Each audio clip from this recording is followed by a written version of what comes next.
Good morning, everyone, and welcome to the Center for Spiritual Living. And for those of you who are in virtual land, I invite you to enter into the sacred moment with me. And we have a lovely group of people that have gathered at the center, all wearing masks, all safe distancing. And there's something beautiful about coming together as a community in the Sangha, in the pack, if you will, because we need each other. We need to know that we're held, that we're seen, that we're heard, and that we matter. And so it's as meaningful for you all to be out there in the audience as it is for me to be sharing this with all of you in virtual world as we experience this oneness of being.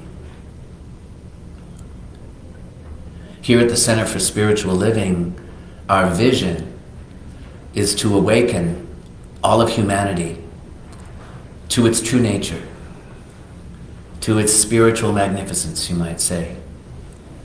To realize that we are not separate, egoic selves, even though that is what we appear to be. In truth, we are one life, the life of spirit. You could say God's life. And as we open to this nature of our divinity, we realize that everything is divine in its true nature. In the beginning, it says in the Bible, the very first words, darkness was on the face of the earth, and God said, let there be light. And the word that was used for light was Shekinah, which is the light within. So in the beginning, there was this light that was within all creation, and it awoke. And so I invite you to be that moment of creation.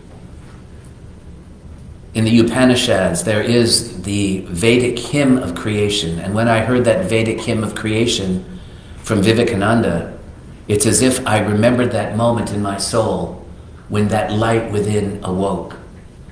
So I invite your soul, your eternal soul, to imagine the light of your own being awakening in this holy instant. Because when time collapses and time is an illusion, then we realize that all that ever really does exist is this spark, is this light. And we are always at the beginning. And there is a lot of darkness on the face of the earth right now.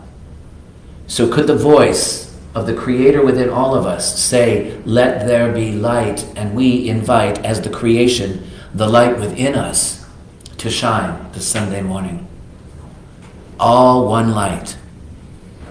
And then you realize in that metaphor of light that all the great teachings have used it. When Jesus said, don't put your light under a bushel, but let it shine. When in the Quran they would say, light upon light, nur ala nur. The light in me reflects the light in you. And then we experience ourselves not as the finite self that Emerson says wails and suffers, but as this infinite presence within that lies stretched in smiling repose, and by its very nature, it illuminates the darkness. And so we experience ourselves as something different than who we thought we might have identified as. Yes, we're men. Yes, we're women. Yes, we're humans. Yes, we're whatever gender and nationality and race identification, but we're so much more than that. And the invitation is to experience that something more with every breath we take. This Sunday I'm speaking of grace. I love the idea of grace. It is defined as the unmerited givingness of the universe to all of its creation. And when I say unmerited, I mean you don't have to earn it. You don't have to be good to manifest and experience grace in your life. And grace comes in the simplest of things. It could be the smile of a friend. It could be the embrace of a loved one. It could be that phone call that calls you in that time when your heart was broken and you just needed to be heard. All magnificent moments of grace. There but for the grace of God, we say so many times. Maybe we took that one turn and it completely changed our lives. We said yes to an invitation that ended up being an invitation. I was invited to come to a center in Atlanta to hear a person speak. It completely changed my life. And now I do what I do here in Huntsville, Alabama, because I said yes to that moment. We invite those that are walking in the door to enter quietly when they're ready, knowing that Spirit is always on time.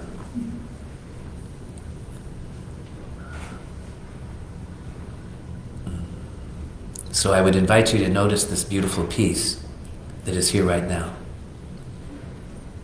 Throughout this month, I have been anchoring myself on a simple phrase that was given by Paul in the letter to the Philippians. And it's rare that I will quote Paul, but I found the profoundness of his comment to be extremely helpful. He said, when there is chaos all around us and we don't know what to do, he said, the first thing is to not worry. Because Paul understood that if we worry about something, we're investing our faith in a limited idea. And so to let go of worry is in a way to open the doorway to faith and to trust. The second thing Paul said is, in your asking, do it with a grateful heart. I ask people who want to attend the center to wear a mask because I'm grateful we have them, and that we are smart, and that we are thoughtful, and we respect each other, and we're going to be safe. So it's with gratitude for a community that understands that I ask that we respect one another by doing the safe thing and the right thing at this time on the planet. I am so grateful that we live in a democracy. I'm so proud to be an American. So I would ask with gratitude that you exercise that right and vote this week or on November 3rd. November 3rd is also the anniversary of my little dog's passing 2 years ago. And I'm so grateful to know the truth about death, that who she is never died, even though her form is no longer with me. And so I take great comfort in that awareness, because when there is death, and there is quite a bit on the planet right now, my sister-in-law just made her transition, I can feel their presence that's still here, even though the form isn't here. So my heart is filled with gratitude for the blessings that are at hand.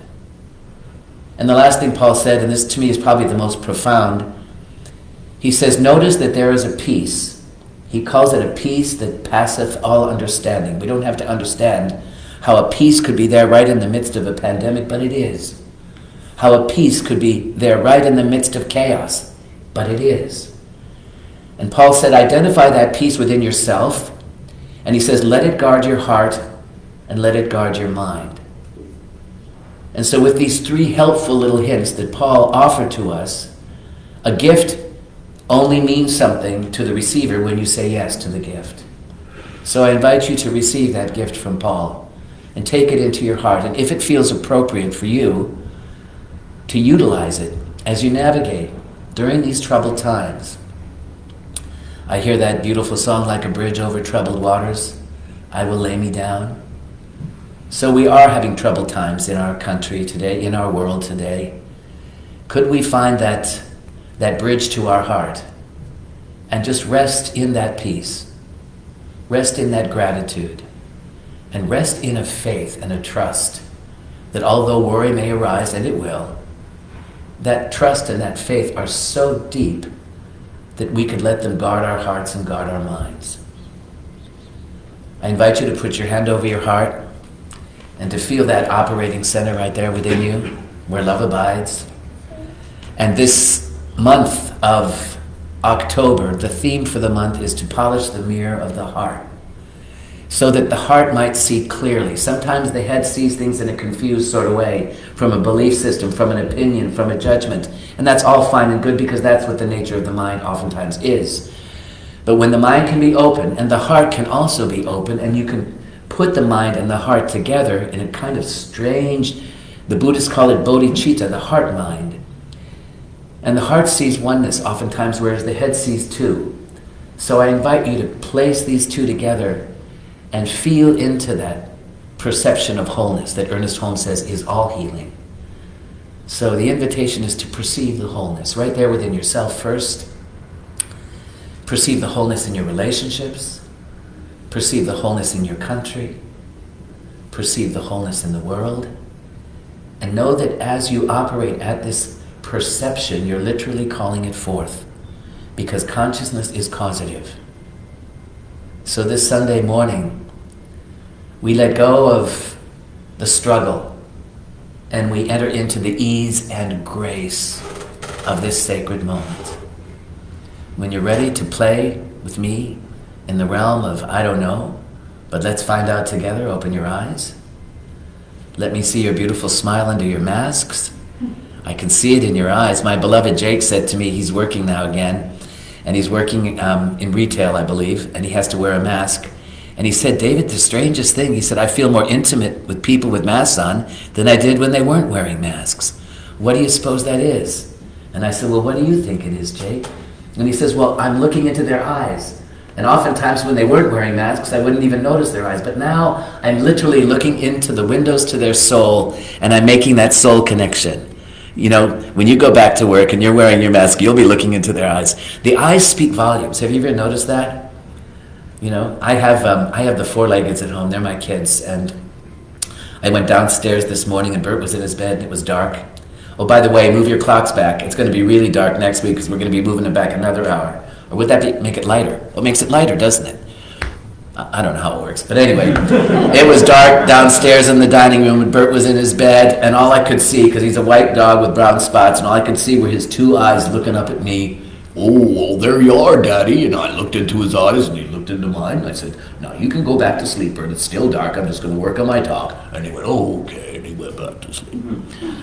Yeah, so he doesn't have to wear a mask for me to look into the eyes of his soul. Polishing the Mirror of the Heart. This is the book that inspired this series. And it's a book by Ram Dass. And I took the titles for the monthly or the weekly talks out of some of the chapters of the book. One of the chapters was called The Road Home, and how each of us custom designs our road home to the truth of our nature. And you know yours has been a zigzag path, as Emerson said. It's not usually a straight shot. I joined the Baptist church and I came out of... No, usually you go this way and then this way, and maybe you try this and this doesn't work. But ultimately you find something that resonates with your heart.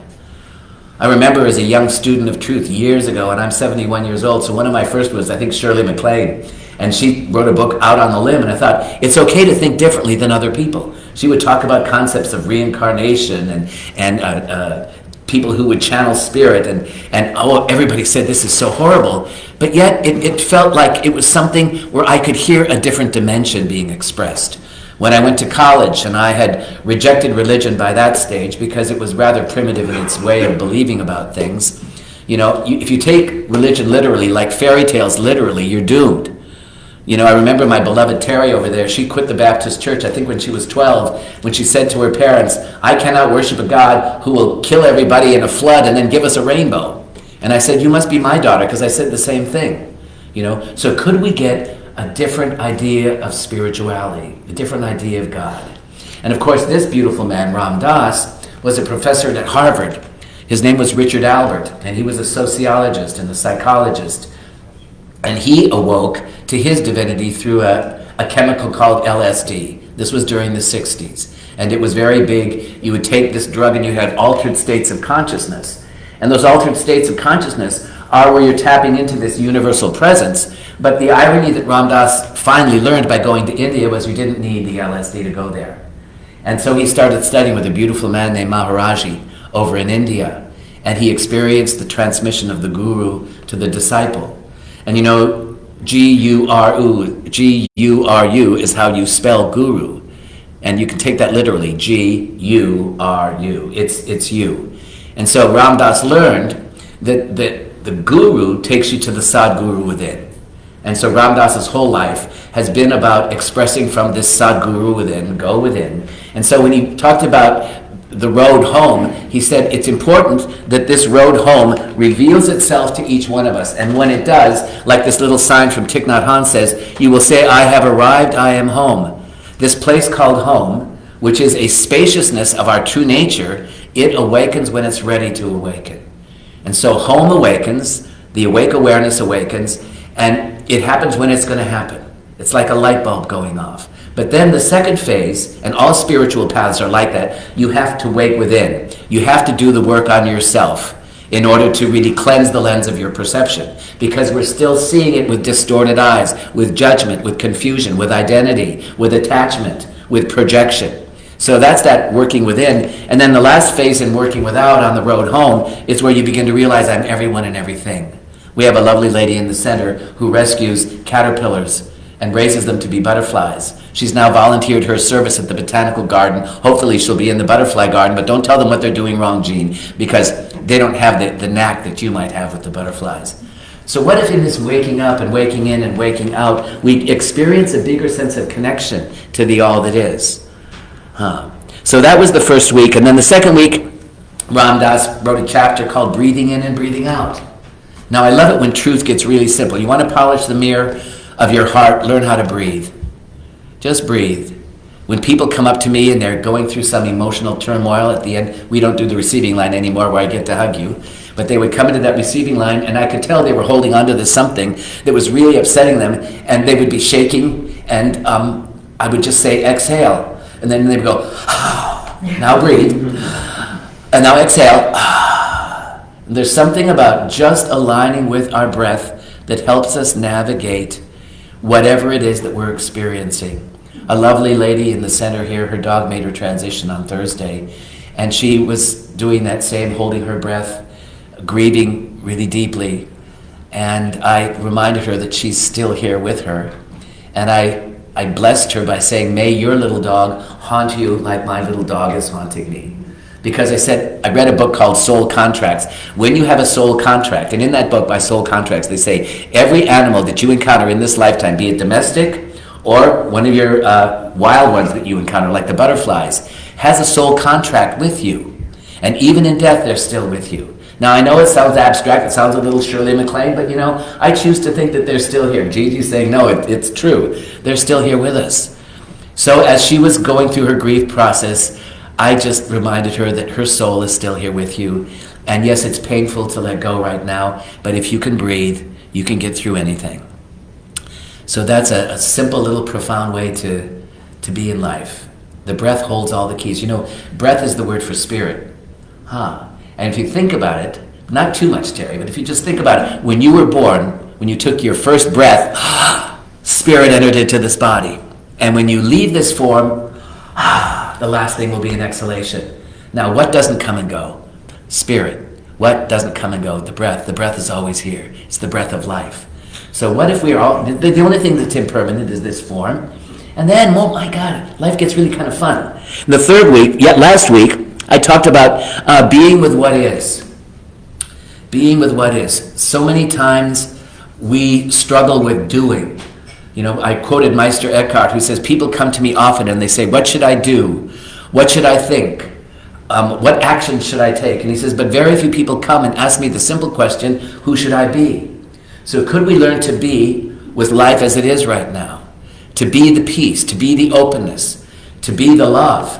When this world is to be the peace that is so necessary right now, when everybody seems to be spiraling out in chaos.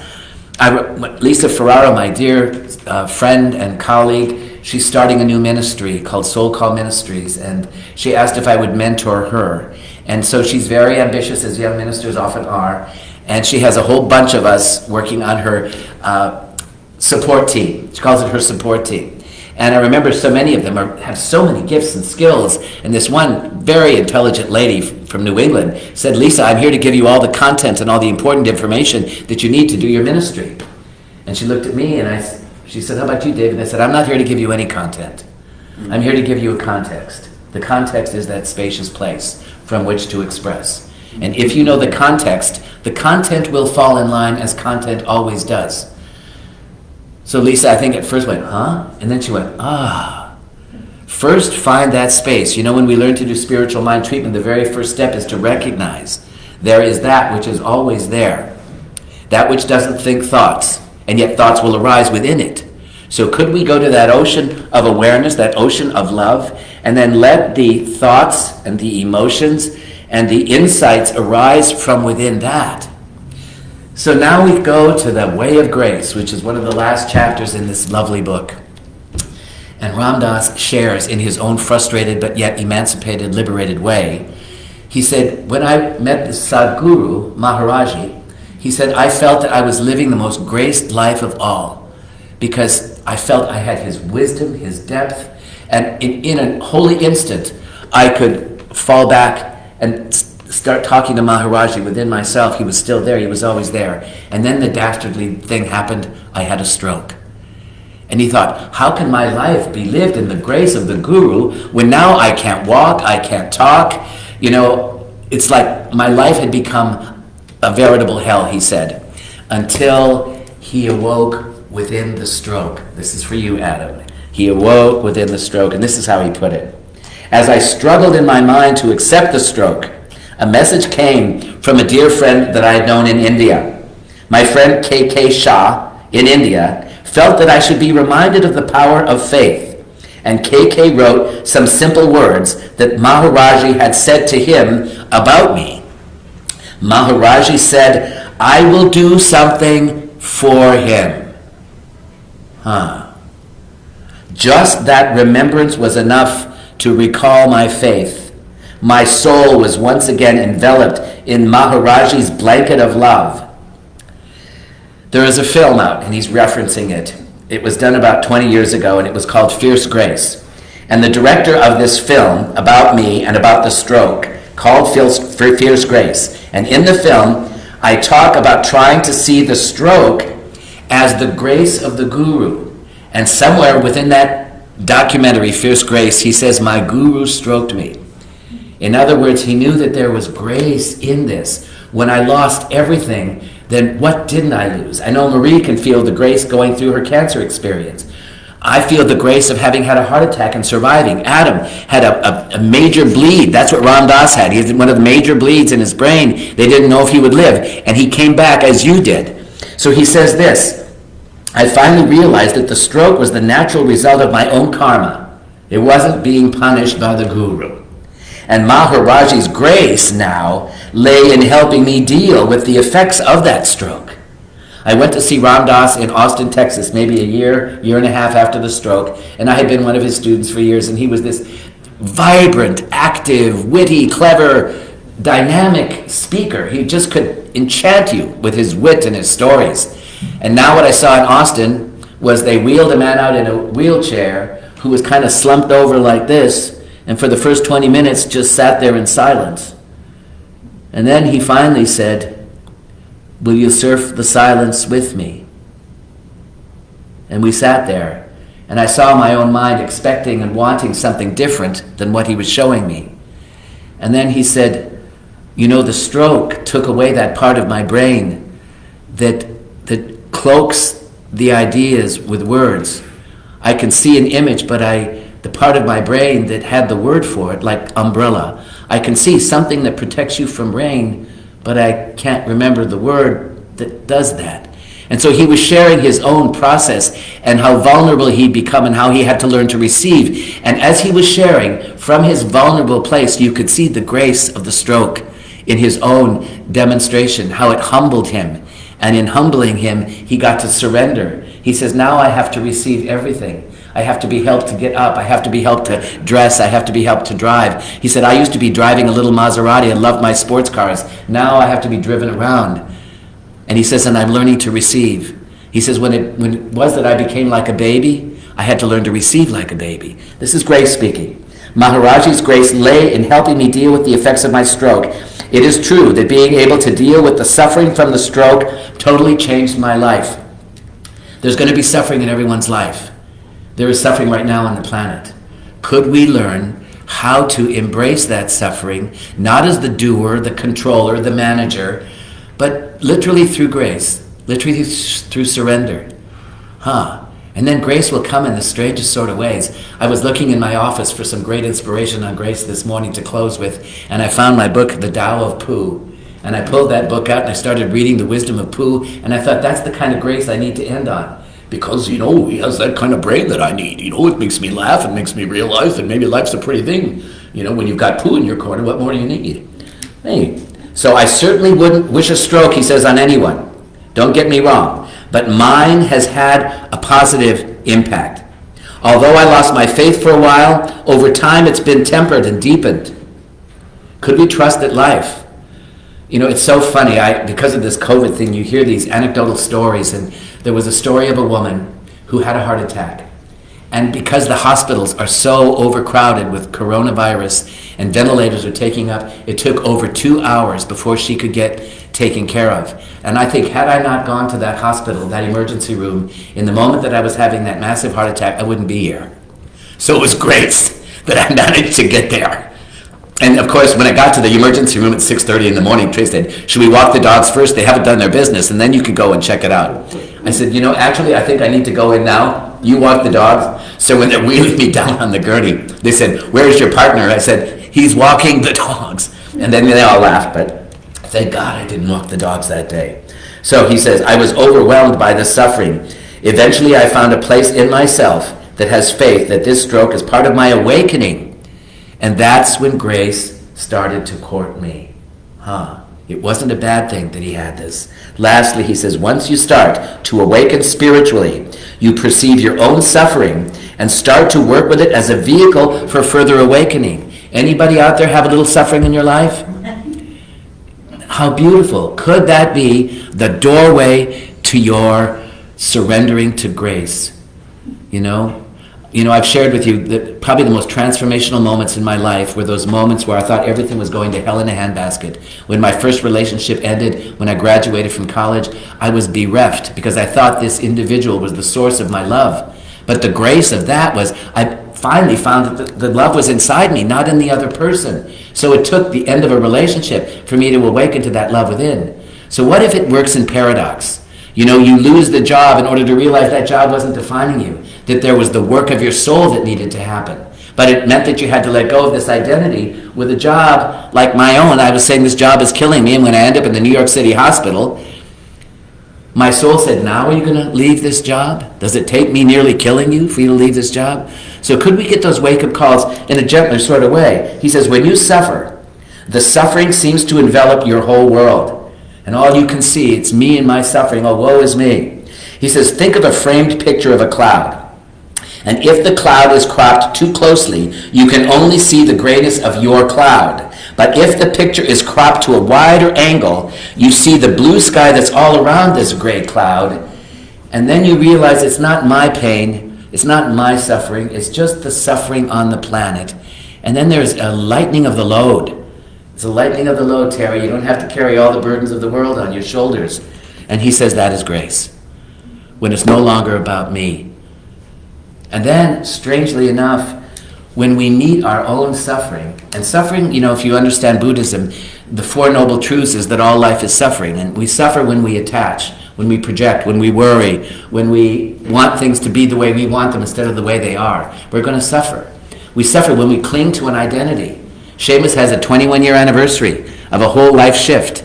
When I met him, he was in a very dysfunctional marriage, and now when he closed the door on that, he opened the doorway first to the mystery of who he was, and now he's created a whole new existence. What if it takes a certain amount of suffering, and suffering is grace-filled, because if it wouldn't have been that painful, he might never have left that situation.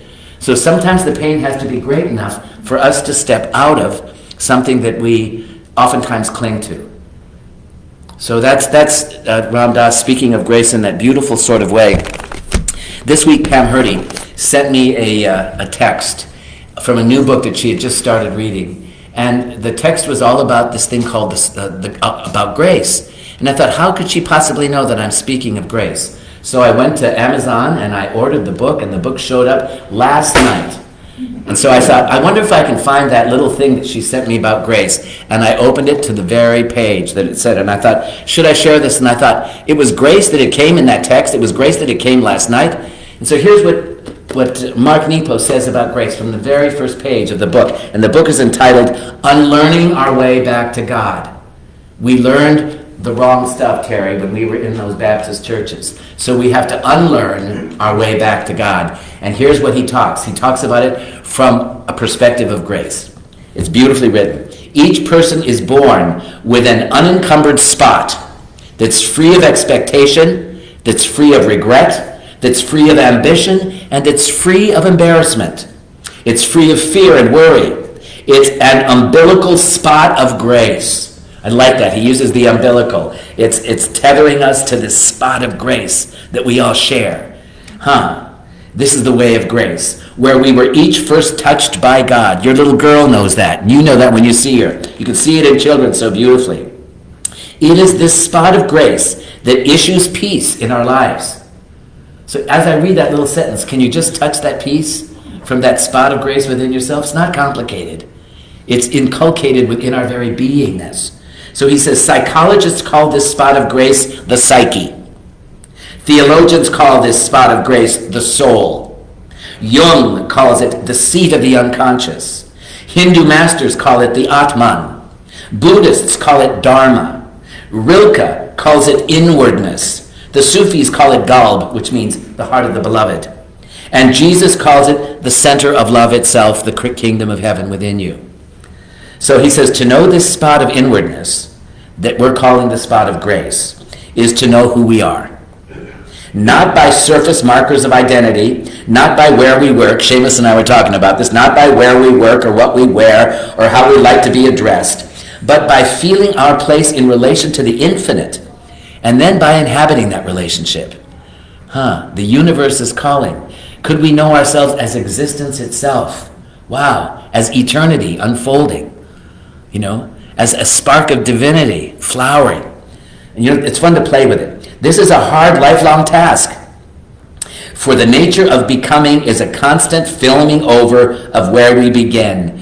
When we're born perfect as a nobody, we go into somebody training, and then we've got layer after layer after layer of my somebodyness. Jake was telling me earlier, he's peeling those layers away one layer at a time. In the Sufi teaching, they say there are 70,000 veils that keep us from knowing ourselves. They say it's very important that you lift the veils one at a time, and then they say, make sure you don't tear the veil. Ooh, lovely metaphor, isn't it? So I am remembering who I am by lifting up these veils of forgetfulness. So then the Sufis would say, it's all about remembering who you are. And there's a little chant we sing at Circle of Love. I am remembering who I am. And who I am is this divinity in a skin-encapsulated ego, and the skin-encapsulated ego isn't going to be here for that much longer. This is a hard, lifelong task, for the nature of becoming is a constant filming over of where we begin, while the nature of being is a constant erosion of what is not essential. Could we be willing to let go of the stuff that no longer serves us? Our opinions, our judgments, our story, our limited ideas, our problems. They also say in Sufism, if you want to give something to God, give God the one thing God doesn't have. And the one thing God doesn't have is your problem.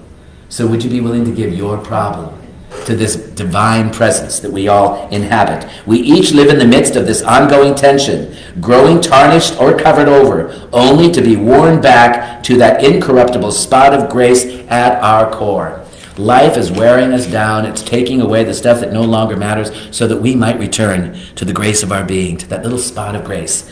Lastly, he says, regardless of subject matter, this is the only thing worth teaching. I love when they say the only thing. Find that spot of grace. Jake, just find it.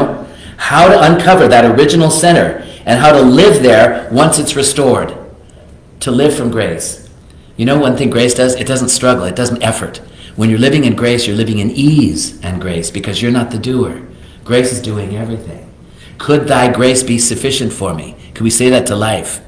And then just show up for life.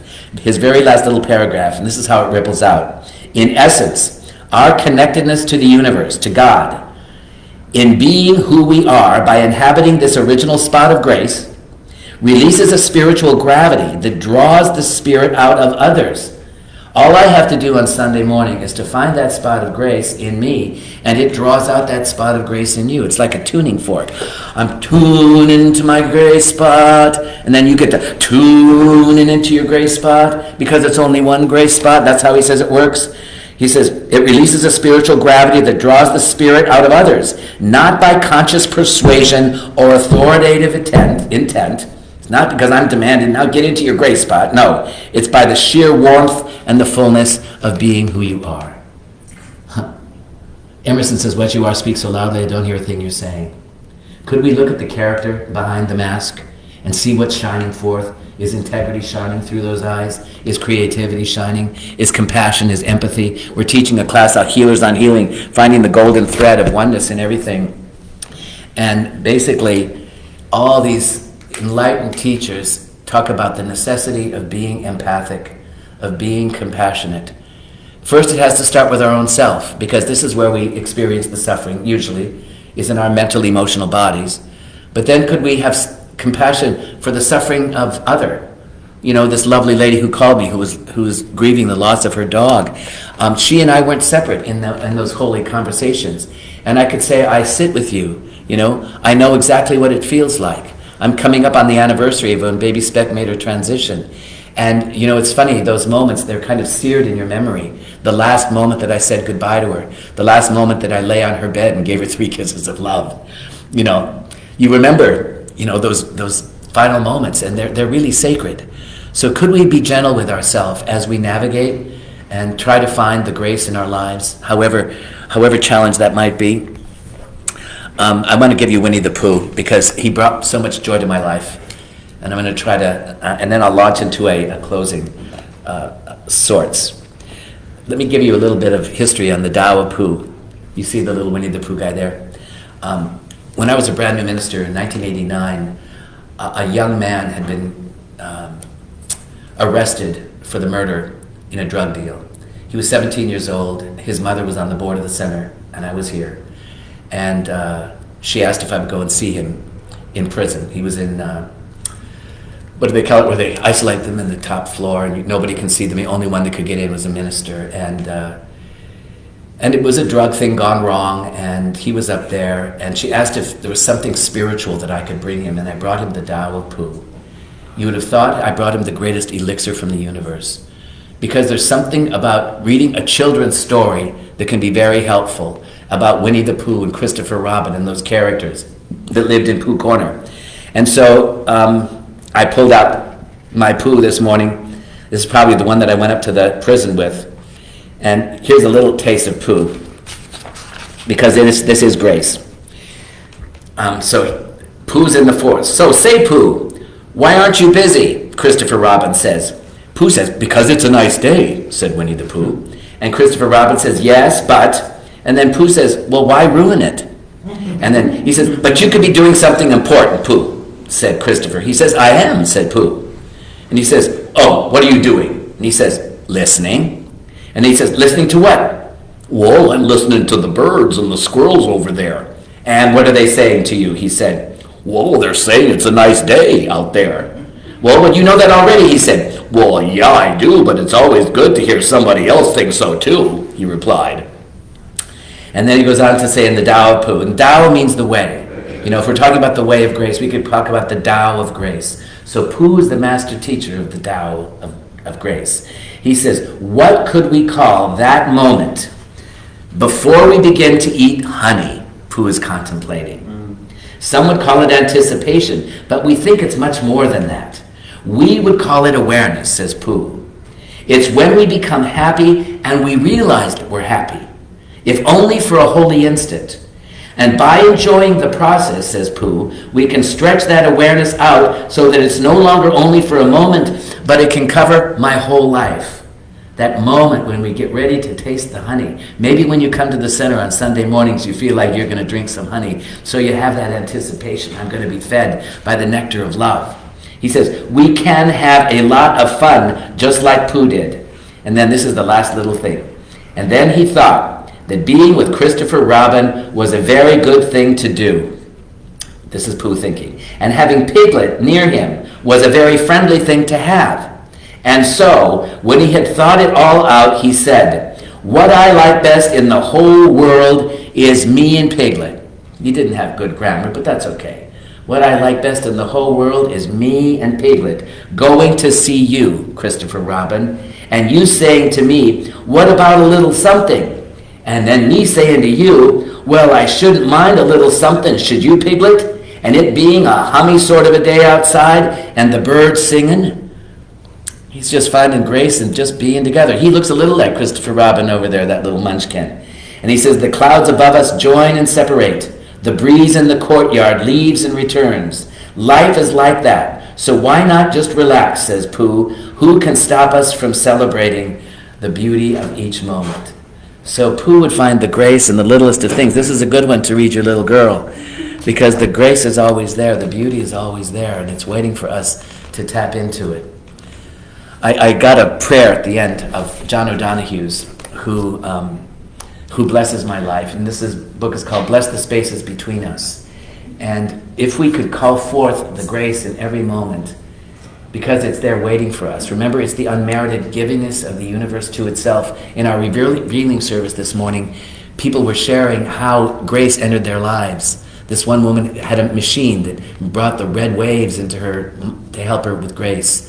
Another young man was experiencing Kundalini, and he found the grace how to manage that Kundalini. Another young man was experiencing the identification of who am I, realizing that there's so much more than who he thought he was.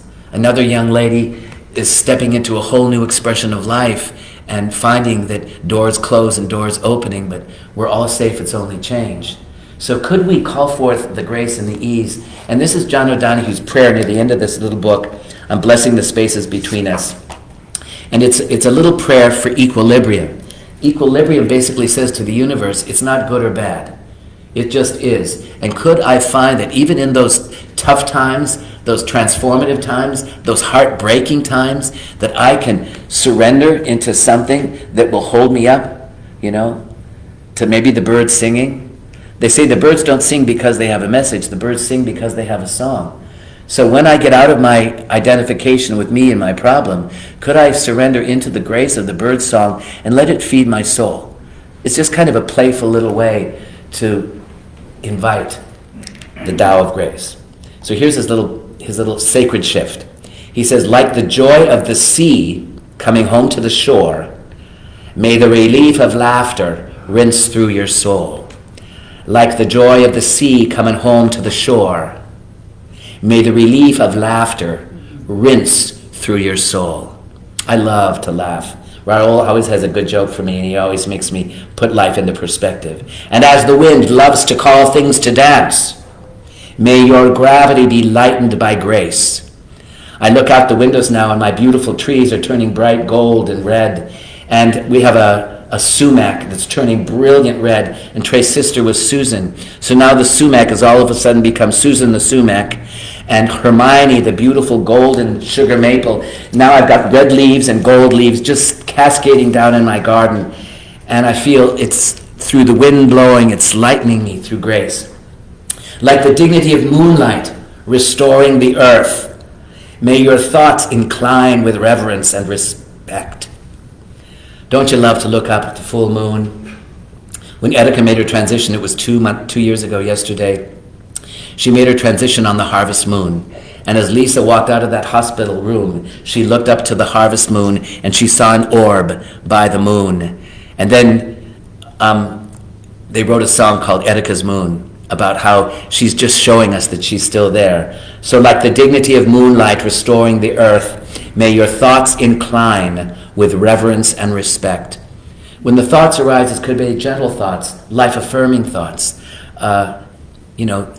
thoughts of reverence. And he says, "And as the water takes whatever shape it is in, so free may you be about who you become." In the Tao, the Tao Te Ching, they talk about how water will fill whatever form you give it. So could we be that space in which life can fill us, so free that we may be about who we become, and allow this new life, Shannon, allow it to unfold the way it wants to become. We're all kind of stepping out in a new way with this COVID thing. You know, we don't know what the new normal is going to be. Will we ever get past a place where there are masks? I don't think for a long while. Will we be able to hug and shake hands? I think we're going to be bumping elbows for a fair amount of time. Are we going to be able to go out in mass crowds and sing and dance and express? In my world, not without a mask. And so could we allow that to unfold in our experience through grace? As silence smiles on the other side of what is said, may your sense of irony bring perspective. You know, could we have a sense of humor? Sometimes things have to get worse before they get better. The paradox of living life. Sometimes things have to fall apart. I think our country's kind of fallen apart a little bit, so it can come back together better, build better something or other. I think it was the Biden. Could we come and build a better healthcare plan for all of us, so that even people like me with pre-existing conditions don't have to worry about losing their healthcare? You know, could we surprise ourselves, a sense of irony, bring perspective, and as time remains free of all that it frames, may your mind stay clear of all that it names. As time remains free of all that it frames. In others, time is an illusion. Don't get caught up in yesterday's idea of what this was or that was or how we should be in this country. Letting go of that, then we could invite something that wants to emerge, and may your mind stay clear of all its names, all of its labeling. You know, Goethe says when you label someone, when you label something, you limit it. But if you see the potential, I think the potential for our country to be a better democracy than it's ever been, you're calling forth that better democracy. You're calling forth our better angels. You're calling forth compassion for all our children.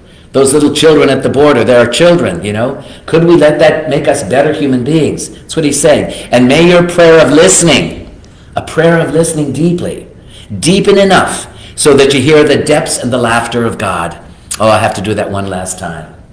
And he says, and may your prayer of listening, listen, listen, listen to my heart's song. I was reading Emma Curtis Hopkins this morning, and she was talking about how practitioners need to listen to the Orphic voice that comes from within, to listen to God's voice, and then upraise us, uppraise us, she says, from this place within. He's saying the same thing. May your prayer of listening deepen enough to hear the depths of the laughter of God.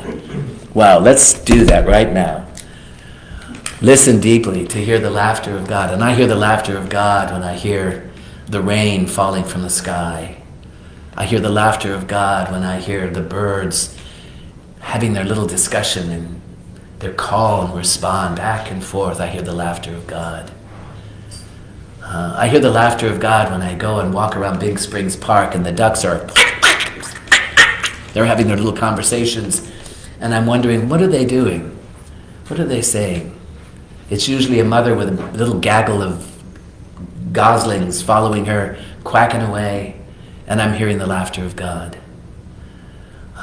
When I see a child playing, yesterday was kind of a chilly day, and the neighborhood boys, I think they're in the first grade, there were 4 of them, with their shirts off running through a sprinkler. I thought, isn't it a little cold? But they were laughing and playing and having the greatest of times, and I thought, this is the laughter of God. And so as we listen deeply, not to the nattering nabobs of negativity that might be operating in the mind, we turn off that station of thought, and we can hear something that's always there. The voice of the universe, the song of the universe. That's why they call it the universe, the one song. But it does require that we get still enough so that we can hear it. And as we listen to this heart song, to this voice of God, we feel into what it's really saying to us. The voice of God within me reminds me that all is well. That even though the appearance of discord and chaos is all around me, that at the heart of hearts, there is peace. And so I hearken back to Paul, to not worry, to be grateful in my asking, and to let this peace guard my heart and guard my mind. And that is the voice of God within me, saying, lo, I am with you always. I will never leave you or forsake you. And so as I use radical reliance upon this presence, I no longer have to identify as the doer. as someone separate that has to go around fixing problems and making the world a better place. But I can actually surrender into the grace of this holy instant and just consciously breathe in and breathe out and say yes. Yes to this amazing life that we've all been given. Yes to the challenges which are now turning into opportunities for me to navigate in a new way. Yes to the perceived obstacle, which is now the launching pad for a greater way to live my life. Yes to the endings, and yes to the beginnings, knowing that everything is a new beginning. Yes to the beginner's mind that doesn't have answers, so that I might unlearn myself back to God. Yes to the no mind that is filled with possibility yet to be discovered through lowly listening and through the willingness to be transformed by the renewing of our minds. And so the grace is endless, and it's always flowing into us and out from us with every breath that we take. So I invite you to let your breath be conscious. How simple that is.